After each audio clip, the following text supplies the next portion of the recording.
Hello, it's Jimmy here at O'Reilly's, looking at a Mercedes E-Class.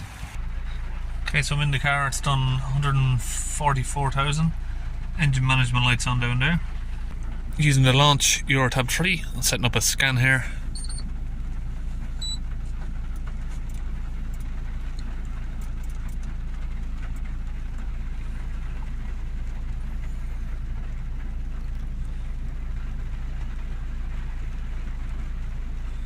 I'm going to go to the ECM.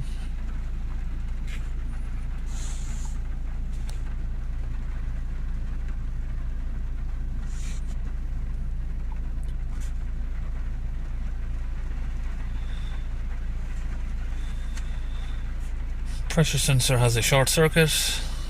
Particle filter pressure is too low. A leak is detected in the intake air system. The comparison is faulty. Intake between the air system has a leak between the air mass and the throttle valve. Okay, so just had a chat with a customer and he said it's been at a garage and they changed the air charge pipe, is what he's been told. So I take it that's the lower intercooler pipe that would chuck that code. He said, but immediately after he drove out of the garage, the light came back on. So are these old codes is the question, or have we still got a leak? So I think what I'm going to do for now, the car's literally just arrived a couple of minutes ago, so I'm going to switch the ignition off. I'll reset these codes. So we've got leak detection, intake air system leak, and a differential pressure. So I'm going to clear all of those. I'll take it for a little drive. Now I can do some tests to see if it's got a leak, but I'm pretty sure I'll know with a quick test drive if it's got a boost leak. Might not be able to hear it because of the rain. Okay, so full acceleration. And it's definitely underpowered. That's full acceleration. Okay, we've got the bonnet up. Let's have a look. So I think what's likely has happened is probably both pipes are leaking and they've only replaced one. So it looks like this one down here has been replaced. Just make sure it's fitted correctly as well. So that pipe down there, it did just click back in a little bit, so that clip didn't seem like it was in correctly. So I think I'll take it for another test drive now. Before I do, if it's still losing power after that, we'll do a smoke test through here. Okay, so before I take it out on another test drive, I noticed we got these two sensor codes back. So I think we might be better off just looking in this area first. We'll deal with this and then move on to the air leak if it's still there. So I'm going to get this air inlet pipe off.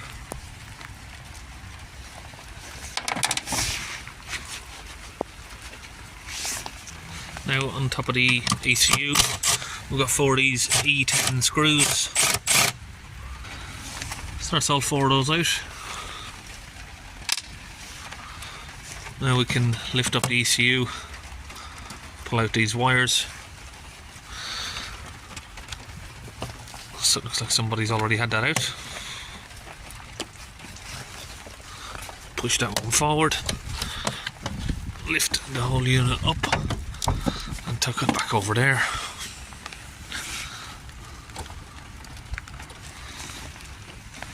Use a little pick to open this grey plug.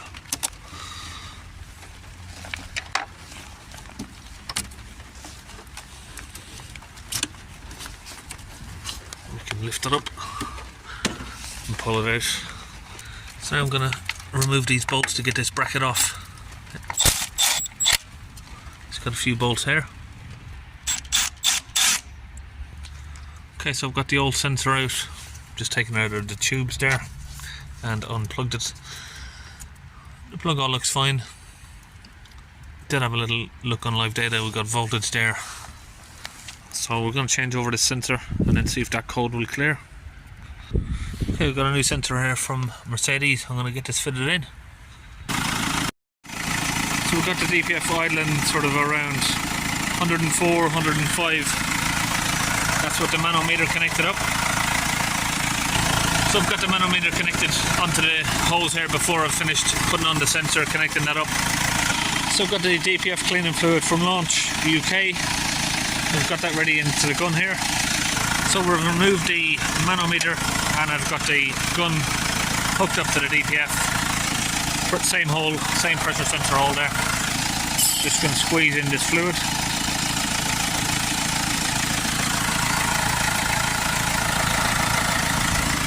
That's connected to the compressor.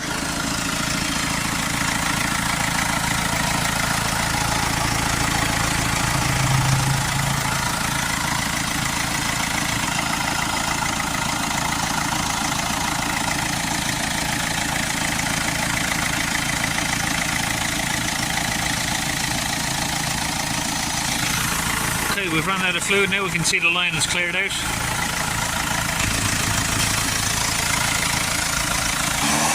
Gonna hold the revs up.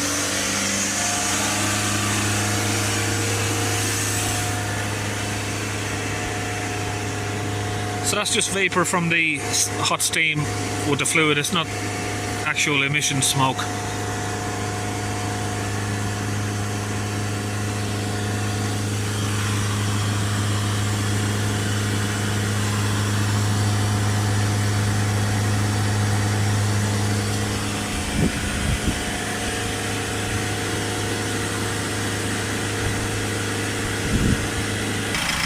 So now that that's calmed down a bit, we now have,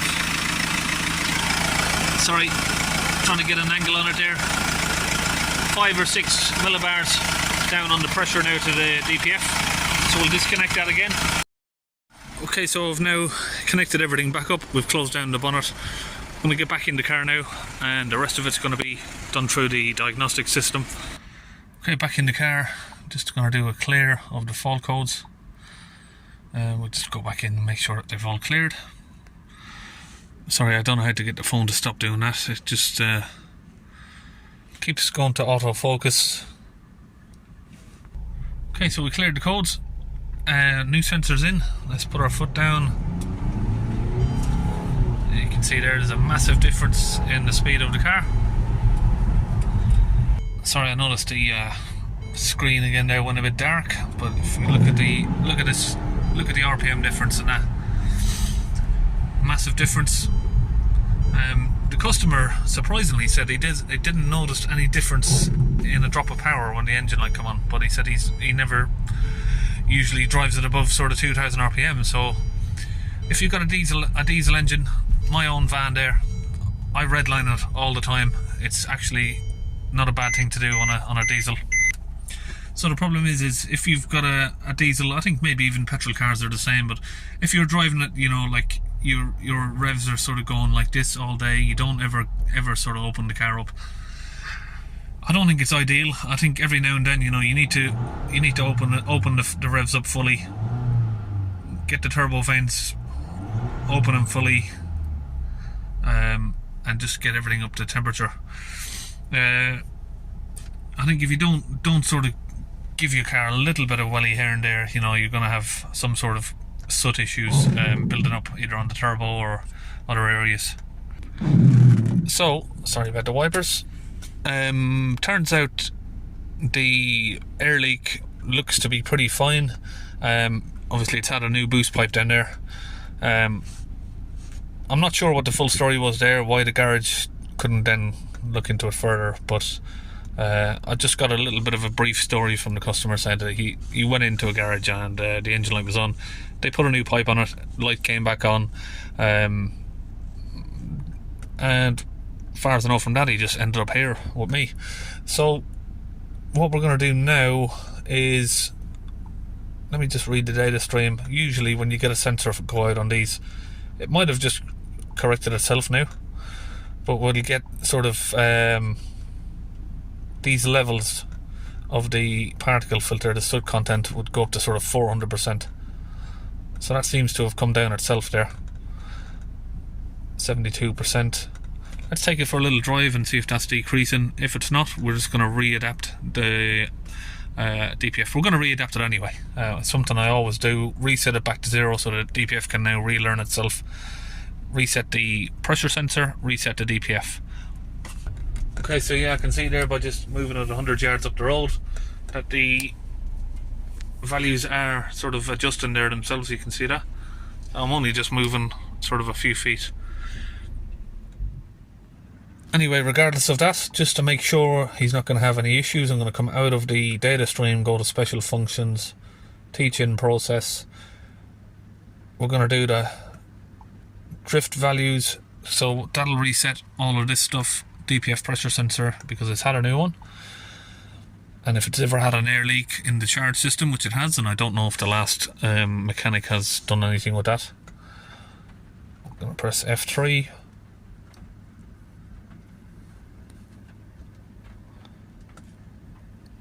I sort of take for granted how quick this works now, because you know, you get used to how quick this machine works, and you sort of you think to yourself, well, I do take that a bit for granted.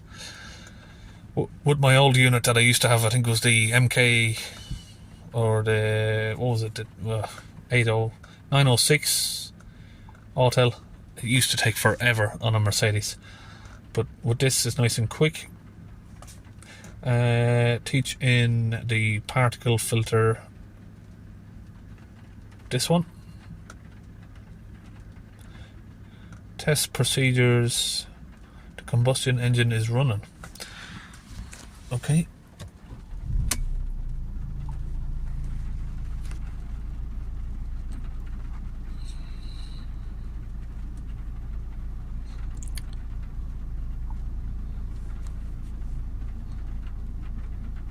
Combustion engine now at standstill. F3.